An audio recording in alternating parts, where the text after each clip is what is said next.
94 se inician los programas de posgrado en especialidades médicas con una doble función laboral y docente y respaldado por la Escuela de Medicina. Hago hincapié en esta relación laboral-docente que ha sido probablemente el talón de Aquiles de todo este proceso, porque si bien es cierto, los residentes están para aprender, también la institución, que es la que presta los hospitales y la infraestructura, le pide también a los residentes sacar trabajo. Entonces estamos ante una doble función que ha sido muy difícil de coordinar históricamente. Nos iniciamos con 7 posgrados, 3 años de duración, excepto cirugía general, que era de 4 años. Ese fue el inicio de todo el sistema de posgrado. Sin embargo, tenemos que reconocerlo, para ese tiempo era absolutamente artesanal. Eran evaluados los residentes, o éramos evaluados, porque yo estoy en ese grupo, una vez al año. Básicamente el director del hospital era el que avalaba la continuación de la residencia. Si usted por algún motivo no pasaba el examen que se le hacía, el director del hospital decía, bueno, que siga. ¿Qué implicaba esto? Muchos intereses creados, relaciones interpersonales, y entonces hacía que la residencia no fuera todo lo clara que debería ser. Sin embargo, bueno, así empezó como respuesta a una necesidad del país a tener una mayor cantidad de profesionales en especialidades. La escogencia incluso la hacían los directores hospitalarios. O sea, no había un comité de docencia que dijera este candidato sirve o no sirve, sino que eran los directores hospitalarios. Y les puedo decir, y yo cuento, y algunos saben cómo funcionaba en el tiempo nuestro, en el Hospital México, a la parte quirúrgica llegaba el doctor Soto Pacheco y nos decía, lo espero dentro de un año, porque uno fue interno y era buen interno y se lo espera dentro de un año. Y así funcionó en todos los hospitales del país. A raíz de esto se dio en 1982 hacer una primera etapa de evaluación. ¿En qué consistía? Un examen que se realizaba por el CENDEIS, en el que era el 30% del valor total de la primera etapa, el cual se realizaba por los directores de posgrado, ya fuera el director general, el director de área médica y el director de área quirúrgica. Seguía siendo muy específico. Un promedio ponderado de la carrera que era un 14%, error que hemos cometido en la actualidad, y así lo reconozco, que yo siempre he creído que debería contar qué ha hecho usted en su carrera como profesional. A la hora de ser un estudiante de grado, en este momento no se está contabilizando. Y el internado, que también se tomaba en cuenta en un 6%. Esa era la primera etapa. En la segunda etapa, una prueba escrita que constituye el 15% de la nota, una prueba oral con el mismo valor, una labor médica del 10% y un concepto del 10%. Aquí quiero hacer la aclaración.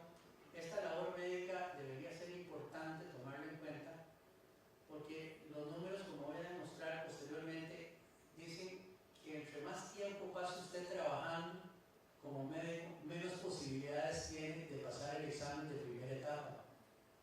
¿Qué quiere decir esto? Que los que ya nos dedicamos a trabajar no tenemos el tiempo suficiente para estudiar, entonces debería compensarse en alguna forma esa labor médica que usted ha ejercido. Si trabajó en el servicio social 3 o 4 años, debería valorarse.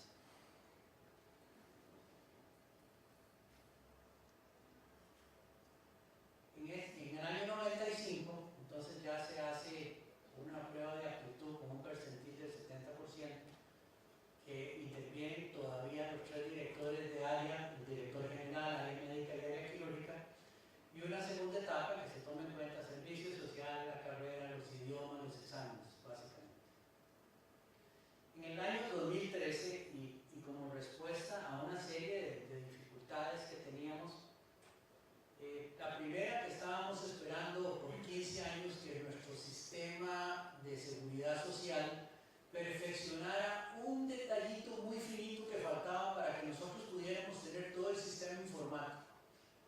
duramos 15 años esperando. Gracias a Dios la universidad nos dio el apoyo y en 4 meses tuvimos un sistema informático absolutamente confiable en que tenemos todo bajo sistema digitalizado y que nos ha permitido tener un estudio mucho más claro de esto. Entonces le pedimos al CEP, le pedimos al Instituto de Investigaciones Psicológicas de la Universidad de Costa Rica que nos ayudara porque queríamos cambiar el esquema tradicional de examen de primera etapa. Hicimos una evaluación de todo el proceso y nos dimos cuenta que teníamos algunos puntos que cambiar que eran importantísimos para despersonalizar el examen de primera etapa. Empezamos por elaborar protocolos para la construcción de ítems acordes a la prueba estandarizada de altas consecuencias. Empezamos a darle cursos a nuestros profesores porque, si bien es cierto, los médicos sabemos de medicina, digamos que mucho, entre comillas, pero no somos docentes. Entonces empezamos a darles cursos a nuestros profesores para que aprendieran a hacer preguntas, porque era una de las cosas que más problemas nos daba. Una vez que todo este proceso pasaba, nosotros lo pasábamos a un grupo de especialistas que revisaba las preguntas con el sistema con el grupo de investigaciones psicológicas y íbamos seleccionando las preguntas que nosotros considerábamos que podían servir para el examen. Hicimos un grupo grande de gente que elaboraba las preguntas, pero que no tenían acceso a la totalidad del examen, solo las preguntas hechas por ellos. De ahí pasaba a un segundo grupo muy selecto, que no pasa de 5 personas, que seleccionaba las preguntas y que le dábamos el formato ideal para presentarlo en el examen. Aparte de esto, consideramos que había que hacer algunos cambios bibliográficos. Nosotros recibíamos apelaciones que eran era como para sacarlo de las diapositivas que sacó el colega anterior, en que nos salía que la Sociedad Médica de Madagascar había presentado un artículo de tal cosa y por ahí se nos metía la apelación. Entonces tuvimos que empezar a limitar la bibliografía y le pedimos a todas las especialidades que nos dieran una bibliografía estandarizada en la cual el estudiante supiera dónde tenía que estudiar y además que las apelaciones salieran exactamente de esos libros. Realizar mejoras para asegurar los criterios de confiabilidad y validez de la prueba, porque todo esto que les estoy diciendo ha sido para eso. Ese pequeño grupo que maneja el examen, en el cual le puedo decir que ni siquiera yo, como director de posgrado, tengo acceso a él, porque simple y sencillamente se escogió a la gente de absoluta confianza y les dijimos, ustedes son los que van a elaborar el examen y nadie más. Y tiene un sistema, como tiene el sistema universitario, de recolección de preguntas, de almacenamiento del examen, de la distribución. Empezamos a hacer cambios que al principio provocaron algún desgaste en nosotros mismos porque la gente nos reclamaba, por ejemplo, dejamos de hacer un examen que lo hacíamos en el Hotel Herradura, que nos costaba 13 millones de colones hacer el examen en ese hotel, porque llegaban 2.000 candidatos que ocupábamos todos los auditorios, en el cual no había homogeneidad en cuanto a las preguntas y las dudas que tenían porque eran auditorios diferentes, y pasamos a hacerlo en la Universidad de Costa Rica y no como alguna gente dijo malintencionada que es que nosotros le estábamos dando prioridad a la Universidad de Costa Rica. Es el lugar que nos prestaron, nos dieron 3 facultades, hicimos por primera vez el año pasado el examen en la Universidad de Costa Rica con un costo ridículo, porque hay gente que trabaja a la hora de hacer los exámenes y cuidar los exámenes y todo. Entonces el costo fue un 10% de lo que nos costaba anteriormente hacerlo a nivel de hoteles. Hicimos cambios también importantes y resulta que nosotros veíamos que un estudiante levantaba la mano en medio examen y le preguntaba a un profesor, mire, doctor, y es que esta pregunta, la A parece ser como yo creo que es la B, y al final el profesor como que le daba lástima y le decía, sí, marque la B, la B. Y eso es una injusticia porque estaba recibiendo una información un candidato de 2000. Entonces dijimos, no hay preguntas de ningún tipo. O sea, en este examen pasado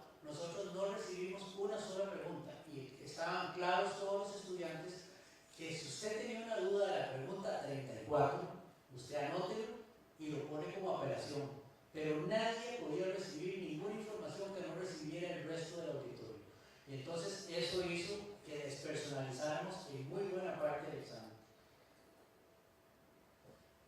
Entonces, bueno, eso lo podemos. Asegurar la aplicación del examen, como les dije, estamos bien claros que el examen se hizo en las mismas condiciones para todo el mundo. Eso implica los 2000 candidatos que se presentaron llegaron en las mismas condiciones y lograron los mismos resultados de acuerdo a lo que habían estudiado. Y después ya la tabla de especificaciones, que lo vamos a mencionar más tarde. Hacer una revisión técnica psicométrica para ver los exámenes y las apelaciones. O sea, esto nos ha costado mucho porque, como les digo, no es solo dedicarse a los estudiantes, sino que tenemos que dedicarnos a nuestros profesores.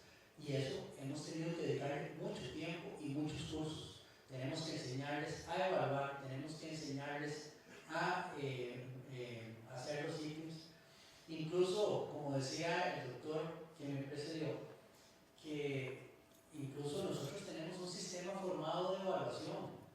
Si por casualidad un servicio como el suyo, doctor, no participa, digamos, en evaluación, es un defecto del posgrado de cardiología, porque nosotros tenemos estandarizado que existe un coordinador nacional, hay 10 representantes de todos los hospitales en cada especialidad y todos deberían participar en la docencia y en la evaluación, porque prácticamente eso es parte de las funciones que tenemos dentro del comité director.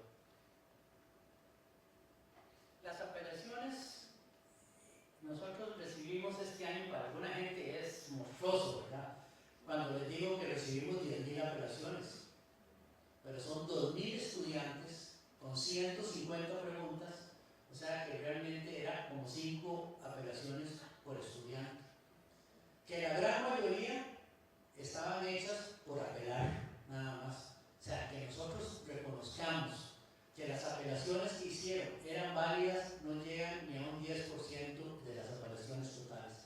La mayoría de nuestros estudiantes, y lo tengo que decir abiertamente, lo que no ganan estudiando lo ganan por la ley ahora. O sea, la eso de la docencia médica es un hecho y lo ganan por vía legal. Entonces, por ejemplo, llega un presidente y le dice a otro, mire, ¿cuál apelaste vos? Ah, la 34. ¿Y por qué apelaste? Ah, porque yo me encontré un artículo, préstamelo. Es más, ni siquiera tienen el cuidado de mandar otro. Mandan el mismo artículo y todo. Entonces nosotros ya sabemos que contamos con un número de apelaciones que no son válidas. Es un 10% de lo que realmente, que cometimos errores en la formación, digamos, de las preguntas, que podemos reconocer. Pero el resto realmente no es así.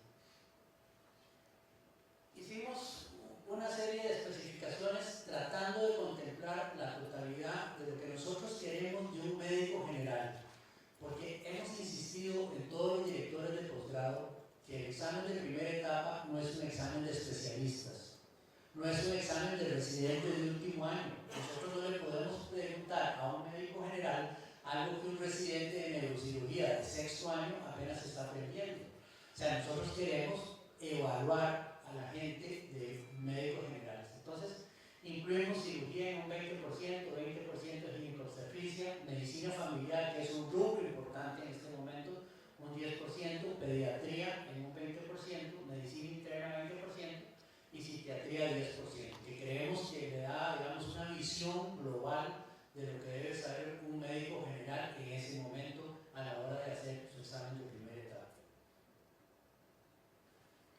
¿Qué beneficios nos ha dado a nosotros la revisión técnica de esto? Bueno, lo primero que a pesar de que gente como yo, que somos viejitos y que la computación a veces nos pasa por encima, pero bueno, es que es un mecanismo facilísimo, rapidísimo para evaluar lo que se está haciendo. Eso es un hecho, no lo podemos negar. Tenemos una mucho mayor transparencia y objetividad en la elección de profesionales con mayor probabilidad de éxito para cursar una especialidad médica. Y le puedo decir que para escoger un candidato a residencia, nadie puede, y se lo digo como director de posgrado, nadie lo señala con un dedo y lo vuelve especialista. para que llegue a ser especialista, hace un examen de primera etapa, que se las está demostrando ahora, hace un examen de segunda etapa, donde existe un comité director formado hasta por 10 profesores, que son los que van a evaluar a cada uno de los residentes y los van a hacer residentes. Si algunas veces hay algunas anormalidades en algunas especialidades, puede ser porque la corrupción, yo sí creo que hay corrupción en todo nivel, y la medicina no está exenta de eso, y se han cometido errores, pero lo simpático de todo esto es que el tiempo nos da la razón, porque muchos de esa gente que han entrado así, también los hemos separado, porque también, doctor, hemos separado. Le puedo decir que en este momento yo tengo 15 recursos de amparo por residentes separados, porque no sirven. Porque mi obligación como director de posgrado no se limita a llenar cupos que la caja me da. Mi obligación como director de posgrado y como representante de la Universidad de Costa Rica, a lo que me obliga es a formar especialistas de calidad. En este momento tenemos 10, 15 residentes expulsados de la residencia porque no dieron la talla. Y eso hace unos años no pasaba. El residente que entraba salía, porque así era.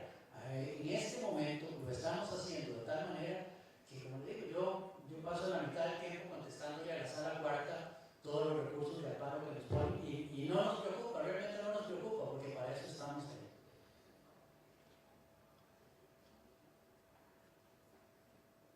Bueno, hablamos de la capacitación de los constructores de preguntas, revisión de ítems por equipo de expertos médicos en el área, uso de una tabla de especificaciones, definir la bibliografía para la preparación de los aspirantes y regular las fuentes de información para las operaciones, equilibrio del porcentaje de preguntas de cada área, que eso es una cosa importante, que no se nos fuera la mano en algunas especialidades, porque si usted me pone a mí como cirujano, probablemente el 80% del examen sería de cirugía, porque los cirujanos creemos que es lo más importante, y los internistas creerán que es lo más importante de la medicina interna. Entonces, para evitar esto, es un grupo que lo ha distribuido.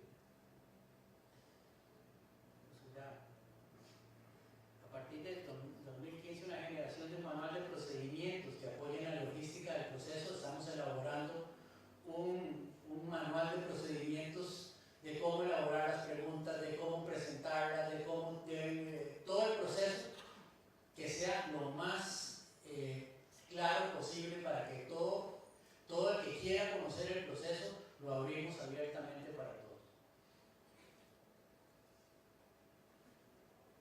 Porque hasta el año 2013 nuestras secretarias eran las que hacían toda la información digitada, que era una barbaridad. Ahora no, ahora nosotros tenemos un sistema informático, los residentes se meten en la página web, hacen su declaración y su solicitud de residencia, y todo lo manejamos en esa forma.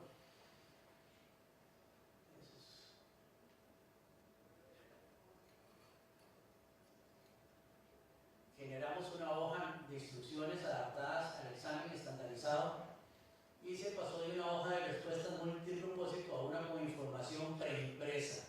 O sea, el residente ya tiene su hoja ya marcada con su nombre y todo.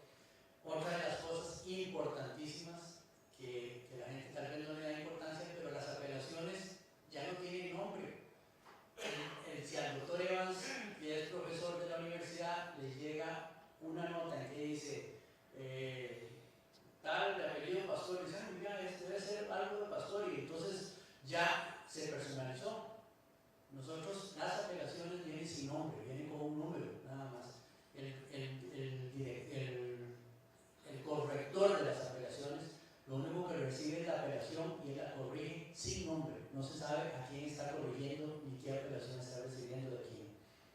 Son cosas que tal vez ustedes creen que es tontera, pero es importantísimo dentro de un área donde hay 2.000 candidatos para 200 plazas de residentes. Tenemos que darle condiciones óptimas a todos y que haya la transparencia absoluta. Bueno, ya hicimos lo de la universidad, que lo mencionamos. Estamos en la página.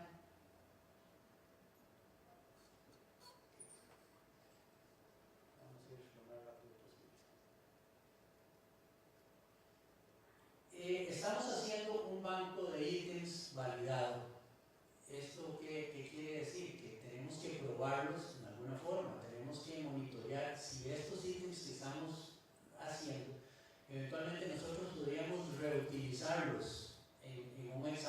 5, 10 o 20 años plazo.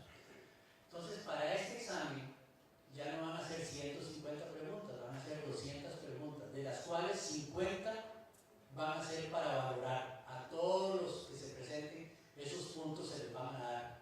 Lo que queremos es ver cuál es la respuesta a esas 50 preguntas, si fueron con una respuesta lógica, si la cantidad de gente que la aprobó está de acuerdo a lo que nosotros esperábamos, y vamos a ir guardando periódicamente todas esas preguntas para tenerlas en un banco de preguntas. Que ustedes van a decir, bueno, llegará el momento en que van a estudiar todos los exámenes anteriores.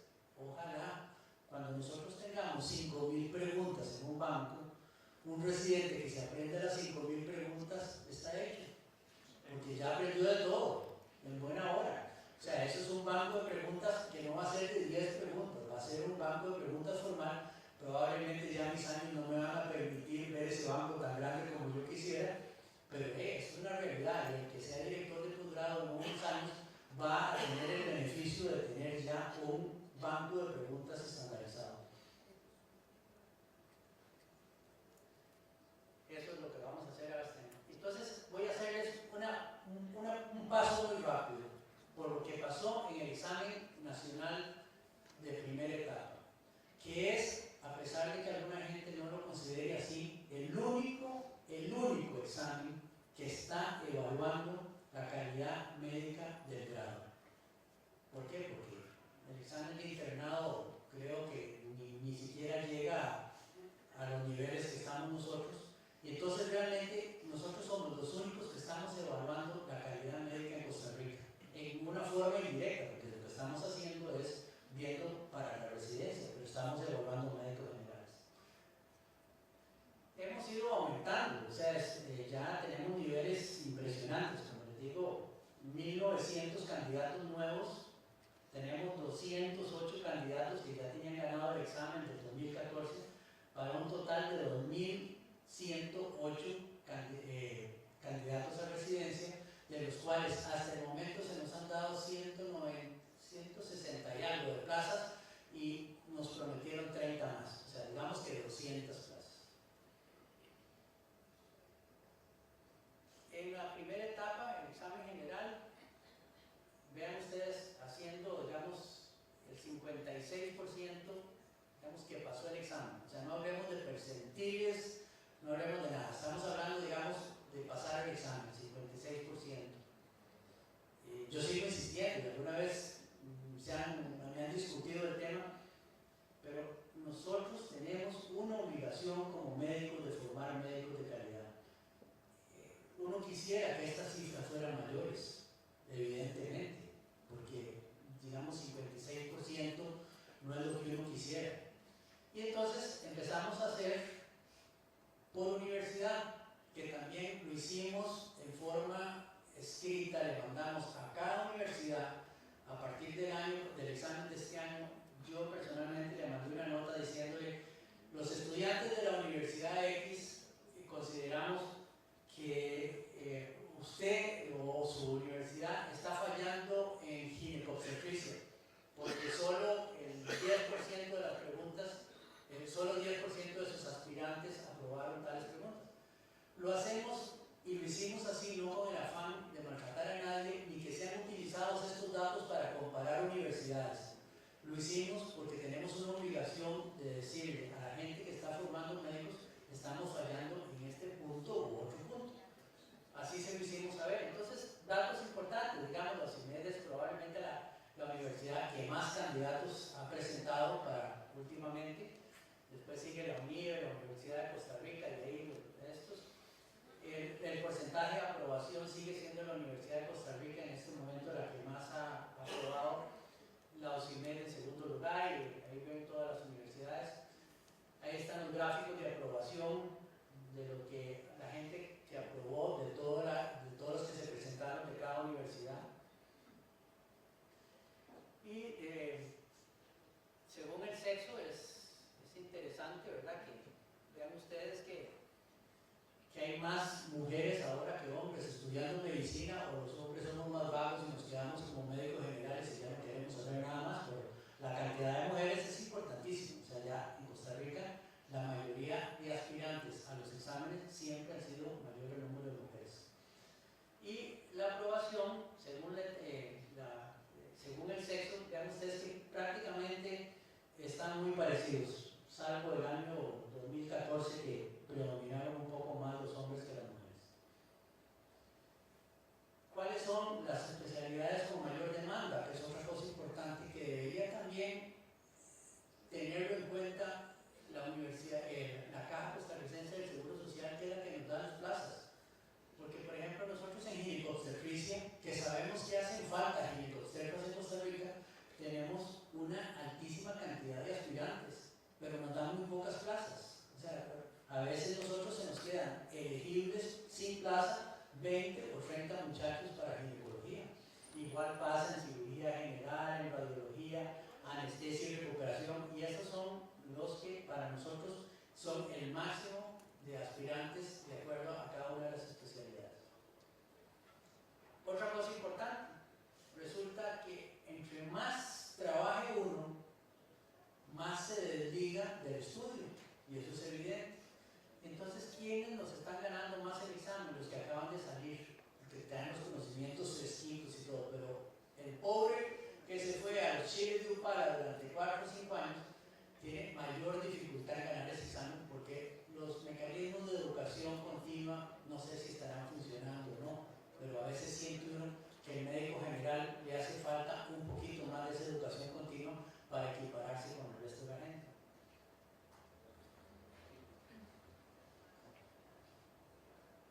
Vea que disminuye en un 12% por cada año adicional que nuestro aspirante esté trabajando. Y esto